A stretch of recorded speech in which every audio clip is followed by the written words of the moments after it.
ഇതിൻ്റെ ഏറ്റവും വലിയ പ്ലസ് എന്ന് വെച്ച് കഴിഞ്ഞാൽ നമ്മുടെ ഈ കൊച്ചു കേരളം, ഈ കേരളം എന്ന് പറഞ്ഞു കഴിഞ്ഞാൽ ഏകദേശം 92 ലക്ഷം ഏക്കറാണ് ഇന്ന് കേരളം എന്ന് പറയുന്ന നമ്മുടെ ഈ കൊച്ചു സംസ്ഥാനമുള്ളത്. ഇതിൽ ഏകദേശം 71% വെള്ളമാണ്, മീൻസ് കടലും പുഴയൊക്കെ ആയിട്ട് പോവാണ്.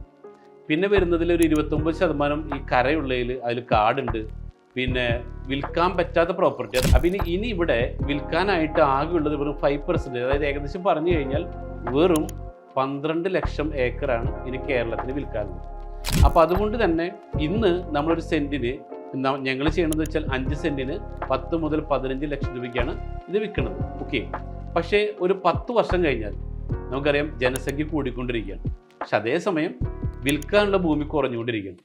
അപ്പോൾ ഈ അവസ്ഥയിൽ നമ്മൾ കാണാൻ പറ്റുന്ന ഒരു വലിയൊരു സാധ്യത ഇവിടെ സെൻറ്റ് മാറി സ്ക്വയർ ഫീറ്റിലേക്ക് വരാൻ വേണ്ടി പോണ ഭൂമി. അപ്പോൾ ആ സമയത്ത് എപ്പോഴും ഭൂമി വലിയൊരു റിട്ടേൺ കിട്ടുന്ന ഒരു വലിയ ഒരു പ്രൊജക്റ്റ് തന്നെയാണ് ഭൂമി എന്ന് പറയുമ്പോൾ.